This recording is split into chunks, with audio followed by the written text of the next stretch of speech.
पश्चिम के भीतर बड़ी बेचैनी है।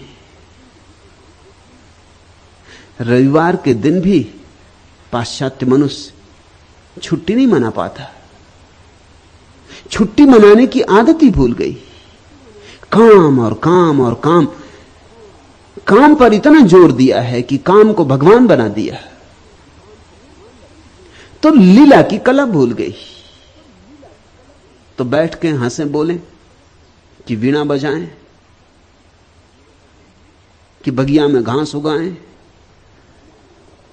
कि मस्त होकर लेट जाएं तारों तले,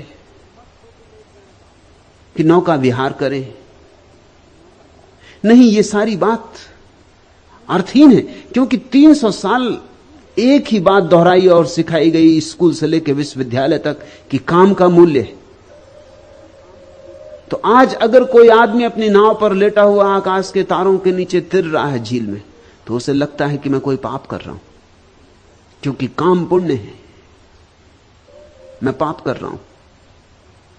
एक अपराध भाव पैदा हो गया है सुख के क्षण में। जब भी तुम सुखी होते हो तुमको लगता है कुछ तुम गलती कर रहे हो, कुछ भूल कर रहे हो।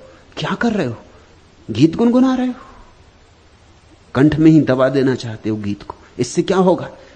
तर्क उठाते, गणित खड़ा हो जाता है। इससे क्या होगा? इससे क्या लाभ है? क्यों ये बांसुरी बजा रहे हो? कुछ काम करो। मेरे पास लोग आते, वो तो कहते हैं आप लोगों को ध्यान सिखाते। ध्यान से क्या होगा? कुछ काम सिखाइए। काम की उपयोगिता है, और मैं नहीं कहता कि काम छोड़ दो, मगर मैं तुमसे यह कहना चाहता हूं कि काम की उपयोगिता यही है कि तुम बेकाम क्षणों में आनंदित हो सको। काम का उपयोग यही है कि तुम निष्काम हो सको। 6 दिन तुम जो बाजार में मेहनत करते हो वो इसीलिए ताकि 7वें दिन पांव पसारो, धूप में लेटो, कि वृक्ष की छाया तले बैठो, कि फूलों से बात करो, कि चांतारों से गुफ्तगू हो, कि मस्ती के गीत गाओ, कि पैरों में घुंघर बांधो और नाचो। यह लक्ष्य था 6 दिन मेहनत करने का। और जब 5 दिन मेहनत करने से काम चल जाए तो 5 दिन मेहनत करना, 2 दिन नाचना। जब 4 दिन मेहनत करने से काम चल जाए तो 3 दिन, ऐसे घटाते जाना। काम को तो घटाते जाना है, विश्राम को बढ़ाते जाना है। विश्राम लक्ष्य है। जिनके जीवन में विश्राम नहीं है, ध्यान नहीं, उनके जीवन में विक्षिप्तता आनी शुरू हो जाती। जैसे ही काम पूरा हुआ उनकी समझ में नहीं आता आप क्या करें। अगर पश्चिम में बहुत लोग पागल हो रहे हैं तो उसका कारण है काम के दिन तो समाप्त हो गए, काम पूरा हो गया, काम को ही जीवन समझा। अब जीवन समझ में नहीं आता कि और जीवन क्या हो सकता है। बहुत लोग आत्महत्या कर रहे हैं, उसका कारण भी वही है। क्या सार है अब जीने का? अब धन को जोड़ जोड़ के इकट्ठा कर लिया, अब कितना जोड़ते जाएं? ये भूल ही गए कि धन किस लिए जोड़ते थे। धन जोड़ते थे ताकि किसी क्षण विश्राम से बैठेंगे, कोई चिंता ना होगी। वो तो भूल ही गए, क्योंकि धन जोड़ने में मस्तिष्क के एक हिस्से का उपयोग किया, वो हिस्सा तो सक्रिय हो गया, और जिस हिस्से का उपयोग नहीं किया वो धीरे धीरे बिल्कुल धूल धमास से भर गया है। वाम मार्ग का अर्थ होता है जीवन का लक्ष्य काम नहीं है, विश्राम। जीवन का लक्ष्य धन नहीं है, ध्यान है। जीवन का लक्ष्य गणित नहीं है, काव्य है। जीवन का चरम शिखर विज्ञान से उपलब्ध नहीं होगा, धर्म से उपलब्ध होगा। सदा से वाम मार्ग निंदा का शब्द रहा, और अतीत में तो स्वभाव था, कारण भी थे। क्योंकि जितने तुम पीछे जाओगे उतनी दुनिया दीन थी, दरिद्र थी, साधन नहीं थे। उन दीन दरिद्रता के दिनों में अगर लोगों ने काम को बहुत बहुमूल्य दिया, बहुत कीमत दी, स्वाभाविक मालूम होता है। और जिन लोगों ने काम की जगह विश्राम को मूल्य दिया, उनसे अगर समाज ने विरोध किया तो कुछ आश्चर्य नहीं। मगर पुरानी आदत अब भी ग्रंथि की तरह बनी रह गई। अब भी हमारे भीतर भय, फिर जो गणित हिसाब किताब वाला मन है, वह सदा से उन सारी चीजों का विरोधी रहा है जिनसे तुम्हारे भीतर सुख उत्पन्न होता है। वो स्वाद का विरोधी, तो वो अस्वाद का व्रत सधवाता है। सौंदर्य का विरोधी, तो वो कुरूपता को आध्यात्मिक बना लेता है। वह स्वास्थ्य का भी विरोधी, क्योंकि स्वास्थ्य भी शारीरिक सुख है। जर्मनी के एक प्रसिद्ध विचारक काउंट केसरलिंग ने भारत की यात्रा के बाद अपनी डायरी में लिखा कि भारत जाके मुझे यह अनुभव हुआ कि बीमारी में एक आध्यात्मिकता है, स्वास्थ्य में एक तरह की नास्तिकता है, क्योंकि स्वास्थ्य शरीर का होता है। इसलिए आध्यात्मिक व्यक्ति को स्वास्थ्य का रस नहीं लेना चाहिए, वो तो देह का दुश्मन है। इसीलिए प्रेम का दुश्मन हो गया संसार, क्योंकि प्रेम बड़ा सुख है। सारी चीजों की दुश्मनी साध ली। वाम मार्ग ने इसका विपरीत संदेश दिया है। वाम मार्ग कहता है प्रेम प्रार्थना है और प्रेम परमात्मा है, और वाम मार्ग कहता है कुछ भी छोड़ना नहीं, क्योंकि जो भी परमात्मा ने दिया है उसकी उपयोगिता है, उसका उपयोग करो और उसे सीढ़ी बनाओ, उसे परमात्मा की मंदिर की सीढ़ी में रूपांतरित करो। पत्थर मत समझो मार्ग के, अवरोध मत समझो, सीढ़ियां बनाओ, ऊपर उठो। काम वासना की भी सीढ़ी बनाओ, उसका भी विरोध मत करो। वाम मार्ग का अद्भुत संदेश है कि अगर तुम बुद्धिमान हो तो तुम जहर का ऐसा उपयोग करोगे कि वह औषधि हो जाए। अगर तुम बुद्धू हो तो तुम औषधि को भी जहर बना लोगे। यह बुनियादी सूत्र है वाम मार्ग का कि बुद्धिमान जहर को भी औषधि बना लेता है। यही तो बुद्धिमानी है। भगोड़े कायर होते हैं, बुद्धिमान नहीं होते। वाम मार्ग भगोड़ा नहीं है। इस संसार में अब तक भगोड़ों की बड़ी प्रतिष्ठा रही है। उसका कारण है क्योंकि भगोड़ों को देखकर तुम्हें यह समझ में आने लगता है कि वो हमसे विशिष्ट है। तुम धन के पीछे पागल हो और एक आदमी ने लात मार दी धन को और जंगल चला गया, तुम तत्क्षण प्रभावित हो जाते हो। तुम प्रभावित इसलिए हो जाते हो कि मेरा इतना धन में मोह है और इस आदमी में जरूर कुछ गरिमा है, इसने लात मार दी। इसलिए तुम महावीर से ज्यादा प्रभावित होते हो बजाय जनक के। जनक का नाम कुछ ज्यादा सुना नहीं जाता।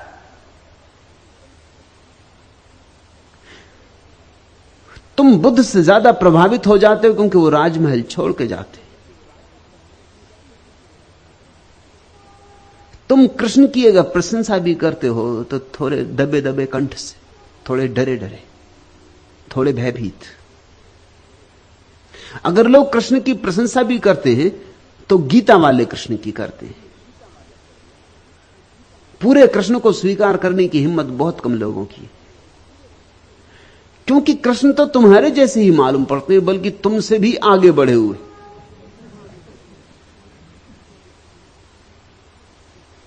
तुम किसी तरह अपने को समझा लेते हो कि चलो वे भगवान थे, किया होगा, नाचे होंगे गोपियों के साथ, मगर यह आदमी के लिए शोभा नहीं देता। तुम शायद कृष्ण को भगवान कह के बच जाना चाहते हो। तुम एक बहाना खोजते हो। तुम्हारा चित्त तो गड़बड़ होने लगता है, तुम्हें बेचैनी होने लगती। मैं एक घर में मेहमान था, एक हिंदू परिवार में। संभ्रांत परिवार है, कुलीन परिवार है। कोई 10-12 साल पहले की बात। मेरी किताब संभोग से समाधि की ओर छपी थी। वे बड़े बेचैन थे। उन्होंने मुझसे कहा कि आप नाम कम से कम कोई और रख देते।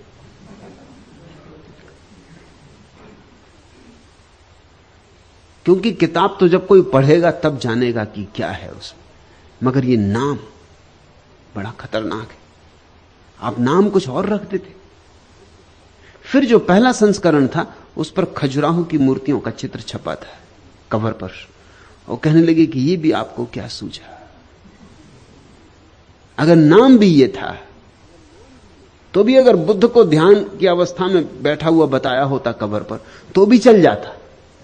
खजुराहो की मूर्तियां, किताब तो कोई पीछे पड़ेगा, ये सब देख के तो बड़ी बेचैनी हो जाएगी। मैं उनके बैठक खाने में बैठा था, मैंने कहा दीवार पर देखो, वहां एक बड़ी तस्वीर टांग रखी थी उन्हें कृष्ण की, जिसमें उन्होंने वस्त्र चुरा लिए, नग्न स्त्रियों के जो नदी में नहा रही और झाड़ पे बैठे। मैंने कहा इसको तुम बैठक खाने में लगाए हो? उन्होंने ऊपर देखा, एक क्षण को तो रुक गए, शायद उन्होंने कभी इस तरह सोचा नहीं था। उन्होंने कहा आप ठीक कहते, ये लगी है तस्वीर, ये पिता के जमाने से लगी है, और कभी कभी मुझे संकोच होता भी है, लेकिन इस पर कोई ध्यान देता नहीं, क्योंकि भगवान है, वो ठीक कर रहे हैं, इसको हमने स्वीकार कर लिया है। मगर दोबारा जब मैं उनके घर गया, तस्वीर हट गई थी। मैंने उनसे पूछा क्या हुआ? उन्होंने कहा कि नहीं, जिस दिन से आपने इशारा किया मैं सचेत हो गया, फिर मुझे बड़ी बेचैनी होने लगी। फिर मैंने कहा इस तस्वीर को हटा ही देना उचित है, तो तस्वीर हटा दी। तुम्हारा कृष्ण का स्वीकार भी अधूरा अधूरा है।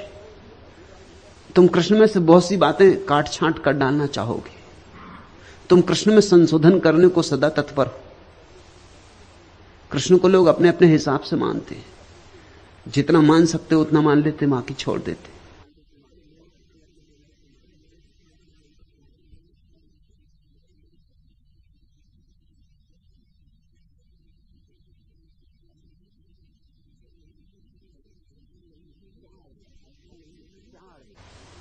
क्या अड़चन है?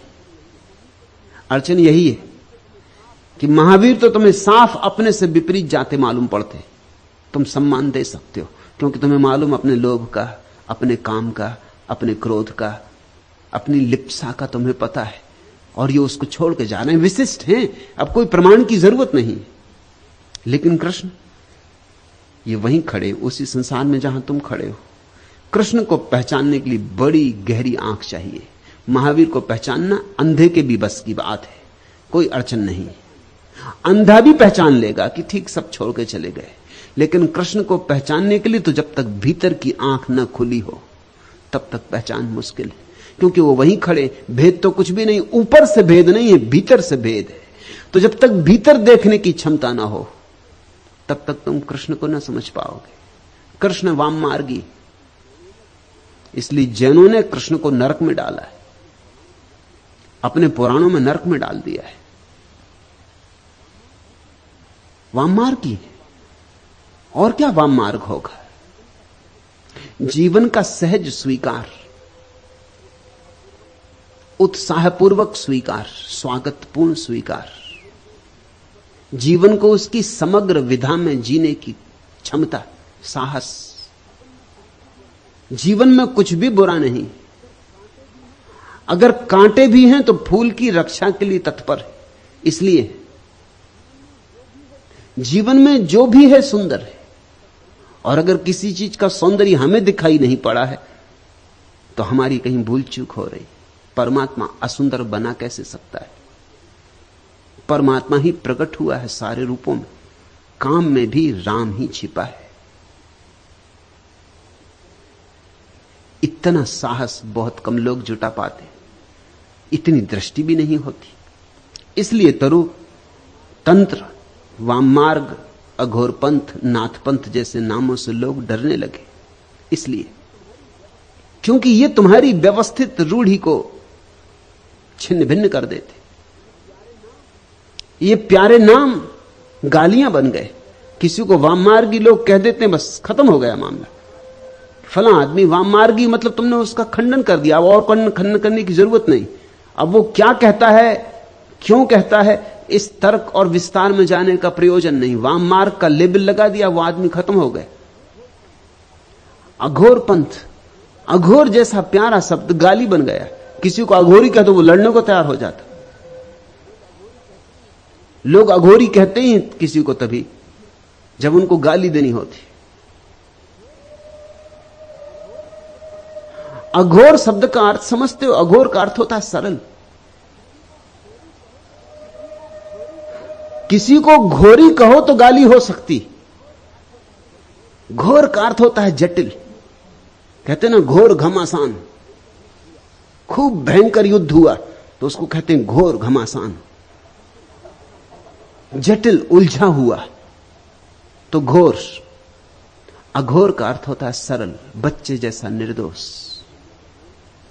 लेकिन लोग अघोरी गाली देना चाहते तब कहते हैं, लोग कहते हैं मोरारजी देसाई अघोरी, क्योंकि जीवन जल पीते।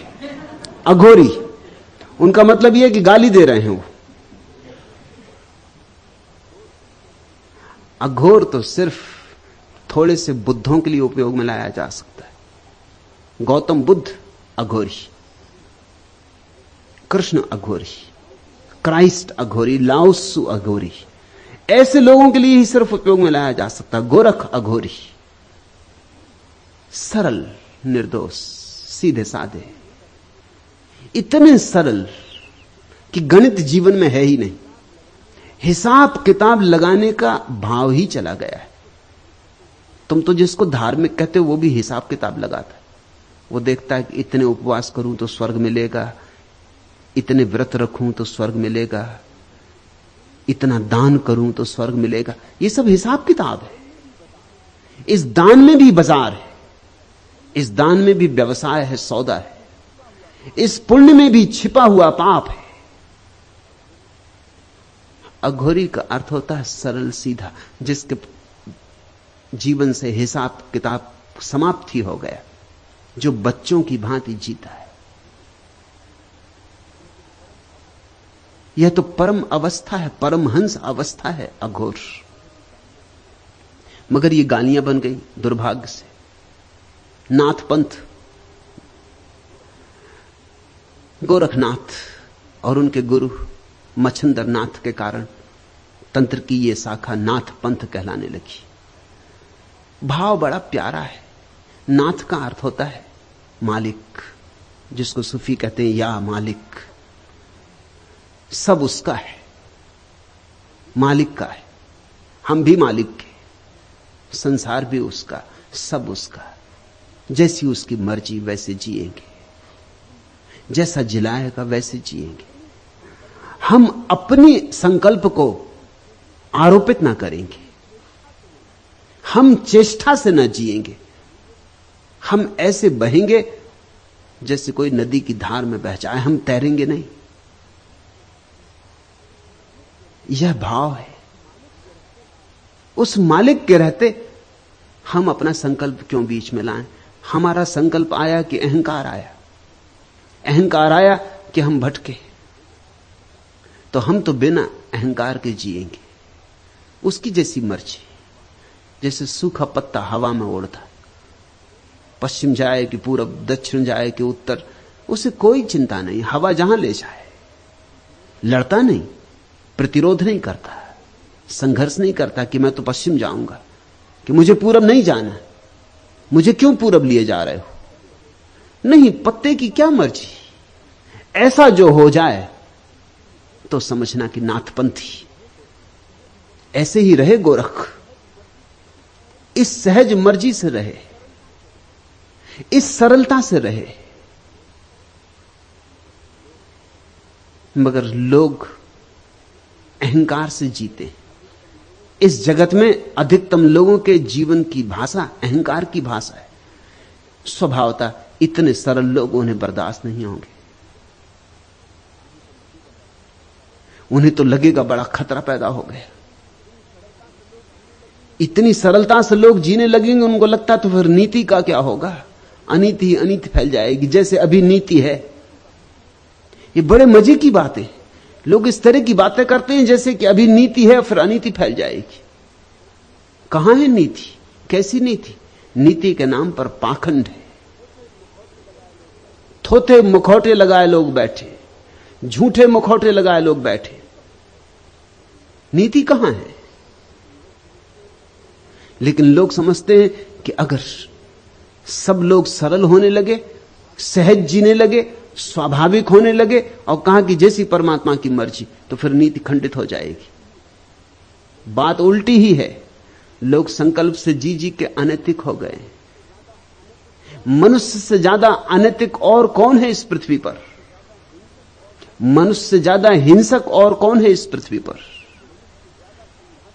मनुष्य से ज्यादा संघातक और कौन है इस पृथ्वी पर? पशु पक्षी कम से कम अपनी जाति के लोगों को मार के नहीं खाते। कोई सिंह सिंह को मार के नहीं खाता, कोई बाज बाज को नहीं हमला करता। आदमी अकेला पशु है इस पूरी पृथ्वी पर जो स्वयं की जाति में ही मार काट करता है, और थोड़ी बहुत नहीं, लाखों की, करोड़ों की। हत्या करने में ऐसा रस और बड़ा मजा है। इसको भी नैतिक जामा पहना दिया जाता है। इसको कहते हैं जिहाद। धर्मयुद्ध हो रहा है, धर्मयुद्ध हो रहा है तो फिर मारो, फिर कोई हर्जा नहीं। जितने मारे उतना ही लाभ है, जितने मारे उतना स्वर्ग निश्चित है। लोग जिहाद कर रहे हैं, धर्मयुद्ध कर रहे हैं सदियों से, एक दूसरे को काट रहे हैं परमात्मा के नाम पर। काटना है उन्हें, नाम कोई भी हो। कभी राजनीति के नाम पर काटते, कभी धर्म के नाम पर काटते, कभी सिद्धांत के नाम पर, कभी शास्त्र के नाम पर। ये सब बहाने। काटना लक्ष्य है, बिना काटे मन नहीं मानता। ये कैसा मनुष्य हमने पैदा किया है? ये कैसा रुग्ण चित्त मनुष्य हमने पैदा किया है? काम वासना से जल रहे हैं लोग। उनके भीतर काम वासना के सिवाय और कुछ भी नहीं भरा है, दबा दबा के बैठ गए। इसलिए जब भी कोई कहता है काम वासना को सहजता से स्वीकार करो, वह भी प्रभु की देन है, तो उनके भीतर बहुत घबराहट हो जाती, क्योंकि वो जानते हैं अगर उन्होंने सहजता से स्वीकार किया तो सब गड़बड़ हो जाए। वो इतना दबा के बैठ गए हैं कि करीब करीब एक ज्वालामुखी उनके नीचे जल रहा है। अब वो सहजता से कैसे स्वीकार करें? ऐसा ही समझो कि कोई आदमी जिंदगी भर उपवास करता रहा है, भूखा मरता रहा है, और तुम उससे कहो कि भाई भूख को सहज स्वीकार करो, जब भूख लगे तो भोजन कर लो, एकदम घबरा जाएगा। वो कहेगा अगर मैंने सहजता से स्वीकार किया तो मैं चौके से कभी बाहर निकलूंगा ही नहीं, क्योंकि मैं जानता हूं अपने को कि 24 घंटे में भोजन की ही सोचता हूं। उपवासी आदमी सोचते ही 24 घंटे भोजन की, तो फिर तो मैं निकल ही ना सकूंगा चौके से, फिर तो मुझे वहीं बैठा रहना पड़ेगा। हालांकि तुम हैरान होगे कि ये क्या कह रहे हो तुम। जो लोग भोजन करते हैं वो चौके में नहीं बैठे रहते 24 घंटे, मगर तुम उस आदमी की बात भी समझो, वो भी बेचारा ठीक कह रहा है। वो 24 घंटे भोजन की ही सोचता है। उपवास करने वाला सोचते ही भोजन की है। इसलिए मेरे जैसे व्यक्ति जब जीवन को सरल करने की बात करते हैं तो बड़ी बेचैनी फैल जाती, बड़ी घबराहट फैल जाती। यहां दमित प्रकार के लोग कभी कभी आ जाते, उनको बहुत घबराहट हो जाती, क्योंकि वो जानते अगर मैं जो कह रहा हूं वह ठीक है तो उनके भीतर दबे हुए रोग एकदम से प्रकट हो जाएंगे। जिंदगी भर दबाए रोग एकदम से प्रकट हो जाएंगे, वो विक्षिप्त हो जाएंगे, वो नहीं बर्दाश्त कर सकेंगे। इस घबराहट से बचने के लिए वो मेरे विपरीत हो जाते, मेरे विरोधी हो जाते। मेरे विरोधी होने में कारण मैं जो कह रहा हूं उसका सत्य इतना खतरनाक उन्हें मालूम होता है। खतरनाक इसलिए नहीं मालूम होता कि सत्य खतरनाक है, खतरनाक इसलिए मालूम होता है कि अब तक वे इतने असत्य में जिए, और अब उस असत्य को छोड़ने में बड़ी मुश्किल मालूम होती, और वो छूटेगा तो जीवन भर का जो बांध था वो टूट जाएगा। उनके जीवन में संयम नहीं है, संयम का सिर्फ थोथा आग्रह। जो आदमी वस्तुतः संयमी है, जिसने वस्तुतः जागृत होकर सम्यक रूपेण अपनी काम वासना का अतिक्रमण किया है, उसे कुछ भी अंतर ना पड़ेगा। उसे मेरी बात में जरा भी कुछ विरोध ना दिखाई पड़ेगा।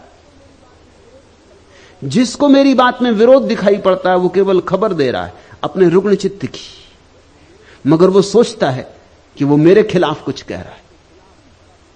फ्रायड के खिलाफ बड़ा प्रचार हुआ सारी दुनिया में,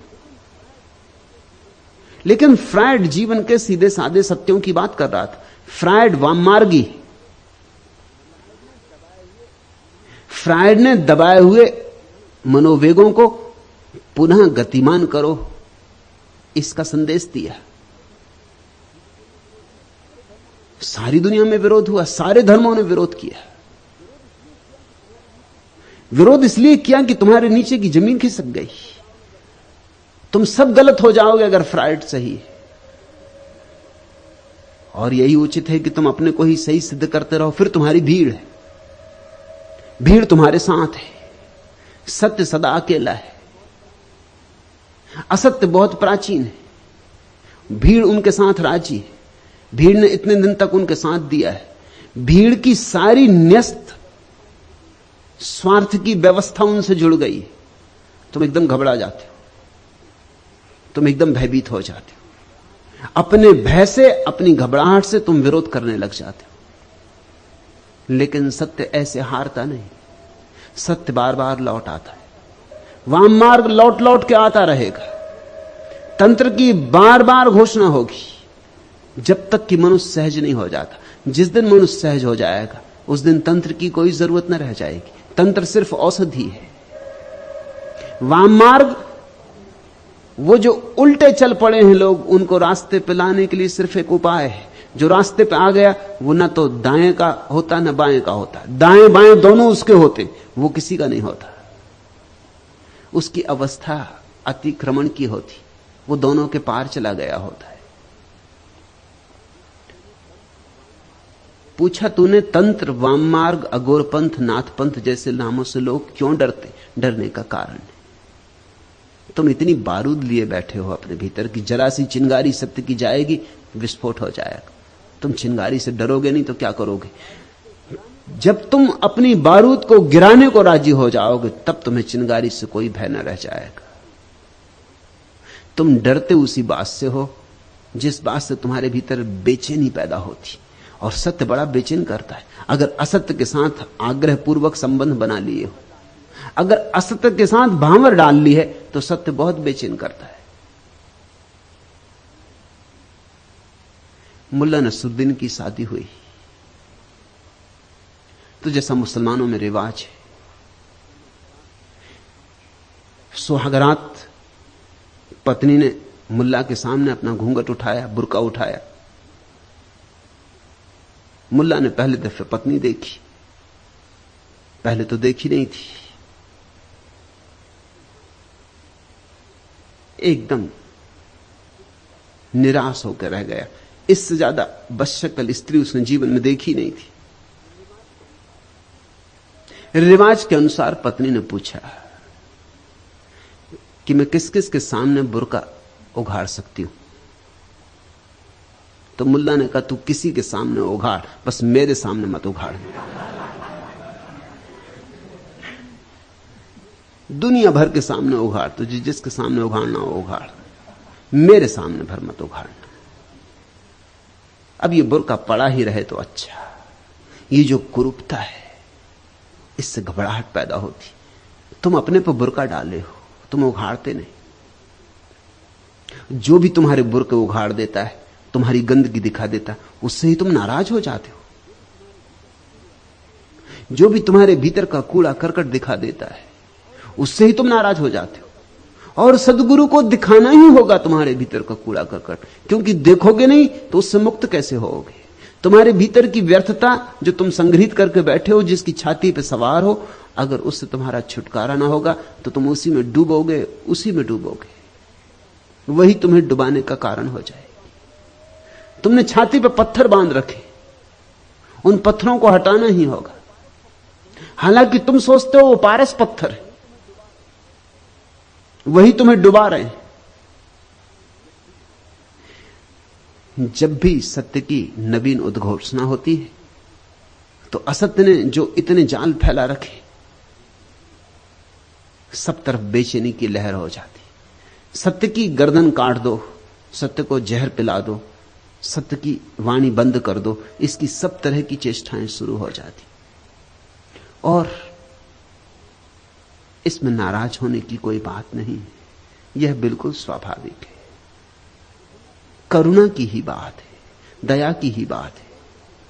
बुद्ध ने अपने शिष्यों को कहा था कि तुम जिन लोगों को समझाने जाओगे वही तुम्हें मारेंगे, तुम अनुकंपा से सत्य देने जाओगे वही तुम पर पत्थर फेंकेंगे। तो नाराज मत होना, उनकी भी मजबूरी है, वे भी क्या करें।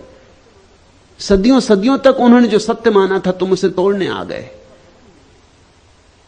तुम उनका भवन हिलाने लगे, इसी भवन को उन्होंने अपनी सुरक्षा समझा था, तुम उनकी दीवारें गिराने लगे, तुम उनके बुरके उठा के उनकी कुरूपता दिखाने लगे, वो नाराज होंगे।